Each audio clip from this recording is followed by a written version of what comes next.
भ्रष्टाचार विरुद्धको अन्तर्राष्ट्रिय दिवस कहिले मनाइन्छ? डिसेम्बर 9। नेपाल प्रज्ञा प्रतिष्ठानले सन् 2077मा नेपाल प्रज्ञालंकार पुरस्कार कसलाई प्रदान गर्यो? चिनिया प्रोफेसर वाङ हङ वैलाई। विक्रम सम्वत 2077 माघ 17 गते चौथो संस्करणको पीएम कपको विजेता को हो? त्रिभुवन आर्मी क्लब र यसमा उपविजेता नेपाल एपीएफ क्लब भएको थियो। ट्रान्सपरेन्सी इन्टरनेसनलद्वारा सार्वजनिक प्रतिवेदन अनुसार सन् 2020मा सुशासनको सूचीमा नेपाल कतिऔं स्थानमा छ? 117औं स्थान। नेपालमा कृषक परिचय पत्र वितरण सुरु गर्ने पहिलो जिल्ला कुन हो? बागलुङ। उत्तर एटलान्टिक सन्धि संगठन नेटोको स्थापना कहिले भएको हो? सन् 1949 अप्रिल 4 तारिकमा। मन्त्री परिषदको 2077 माघ 19 गते बसेको बैठकले बीमा समितिको अध्यक्षमा कसलाई नियुक्त गर्ने निर्णय गर्यो? सूर्यप्रसाद सिलवाल, पूर्व गृह सचिव। मञ्जुश्रीको 33 फिट अग्लो मूर्ति कहाँ निर्माण गरिएको छ? चोबार, काठमाडौँ। साझा पृथ्वी नामक कृतिका लेखक को हुन्? मदन कृष्ण श्रेष्ठ। उनको दोस्रो कृति महको म हो। नेपाली भाषामा निर्मित पहिलो चलचित्र सत्य हरिश्चन्द्र हो भने नेपालमा बनेको पहिलो चलचित्र कुन हो? आमा।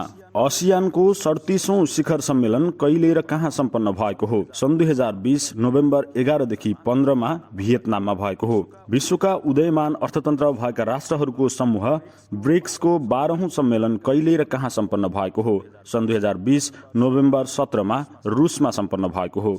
जलवायु परिवर्तन सम्बन्धी पेरिस सम्झौताबाट अमेरिका औपचारिक रूपमा कहिले बाहिरियो? सन् 2020 नोभेम्बर 4 तारिकमा। गिनिज बुक अफ वर्ल्ड रेकर्डका अनुसार विश्वका सबैभन्दा अग्लो किशोर को हुन्? Rain KU. चीनका हुन्। उनको उचाइ 7 फिट 3.2 इन्च छ। सन् 2020 को प्रतिवेदन अनुसार धेरै इन्टरनेट प्रयोगकर्ता भएको राष्ट्र कुन हो? चीन। भौगोलिक खोजकर्ता क्रिस्टोफर कोलम्बस र भास्को डी गामाले प्रयोग गरेको नक्सा कसले निर्माण गरेका थिए? मोहम्मद अल इद्रिस।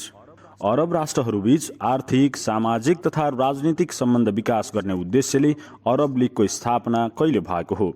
सन् 1945 मार्च 22 मा। यसको प्रधान कार्यालय इजिप्टको कायरोमा छ। सेम डे टुरिस्ट भन्नाले के बुझिन्छ? एक रात बास बस्ने वा जुन दिन आयो त्यसै दिन फर्किने पर्यटकलाई। नेपालको पहिलो पूर्वाधार विकास बैंकका रूपमा स्थापित नेपाल इन्फ्रास्ट्रक्चर बैंकको वित्तीय कारोबारको शुभारम्भ कहिले भएको हो? विक्रम सम्वत 2075 साल फागुन 22 गते। माघ 28 गते वित्तीय कारोबारको इजाजत प्राप्त गरेको थियो। नेपालको अद्यावधिक नक्साको अंग्रेजी संस्करण कहिले स्वीकृत गरियो? विक्रम सम्वत 2077 साल साउन 30 गते। नेपालको प्रदेश सभा कति सदनात्मक हुने व्यवस्था छ? 1 सदनात्मक। अन्तर्राष्ट्रिय विकास साझेदारले नेपालमा सहायता प्रदान गर्ने सम्बन्धमा कति बुँदे आधारभूत मार्गदर्शन जारी गरेका छन्? 15 बुँदे।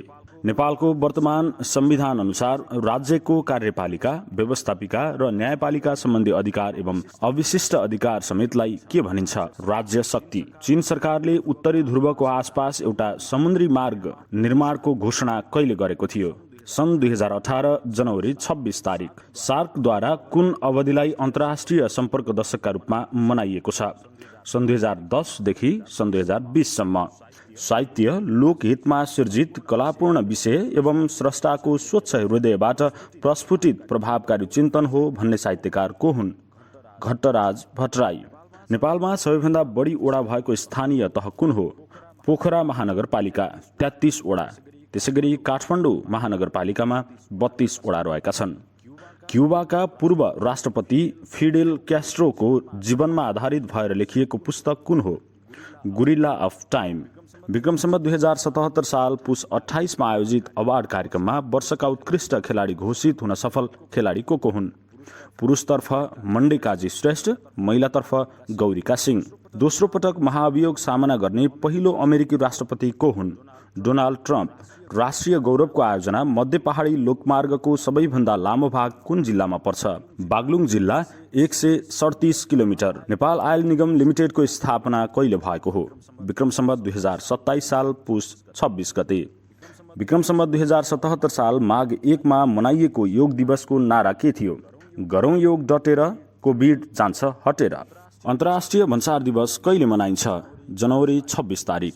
Association of national numbering agency ANNA को सदस्यता नेपालले कहिले प्राप्त गर्यो? सन् 2016 जुन 23 तारिक। यसको मुख्यालय जर्मनीमा छ।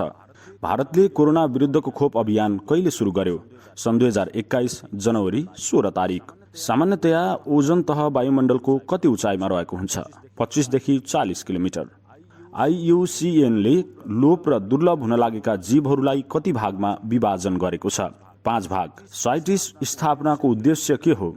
दुर्लभ जीवजन्तु तथा पशुपक्षीहरूको संरक्षण एवं सम्वर्धन गर्ने। शाहवंशीय इतिहासमा सबैभन्दा लामो समय शासन गर्ने राजा को हुन्? श्री 5 त्रिभुवन। मनसुनी वायु कति प्रकारका हुन्छन्? 2 प्रकारका, ग्रीष्मकालीन र शीतकालीन। ग्रीष्म ऋतुमा समुद्रबाट जमिनतर्फ र हिउँद ऋतुमा जमिनबाट समुद्रतर्फ बहने वायु कुन हो? मनसुनी वायु। कुन पर्वत क्षेत्रलाई मोडदार पर्वत क्षेत्र भनी चिनिन्छ?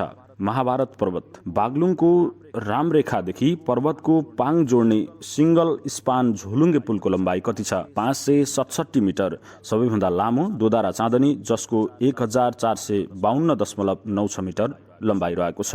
व्यापार घाटा भन्नाले के बुझिन्छ? निर्यात व्यापार भन्दा आयात व्यापार बढी हुने अवस्था। सरकारले कुन अवधिसम्म नेपाललाई डिजिटल बनाउने लक्ष्य लिएको छ? सन् 2025 सम्म। बेलायतको संसदले युरोपेली युनियनसँग ब्रेक्जिट व्यापार सन्धिलाई कहिले पारित गरेको हो? सन् 2020 डिसेम्बर 30 तारिक। ब्रेक्जिट पछिको बेलायतमा बस्न अनिच्छा प्रकट गर्ने बेलायती प्रधानमन्त्री बोरिस जोन्सनका पिताले कुन देशको नागरिकता प्राप्तिको आवेदन दिनुभएको छ? फ्रान्स। विक्रम सम्वत 2077 साल पुसमा दाङमा सम्पन्न प्रधानमन्त्री कप राष्ट्रिय महिला T20 क्रिकेट प्रतियोगिताको उपाधि कसले जित्यो? प्रदेश नम्बर 1 ले। भारतमा स्वीकृत कोरोना विरुद्धका 2 खोपहरू के हुन्? सेरम इन्स्टिच्युट अफ इन्डिया र भारत बायोटेकका खोपहरू।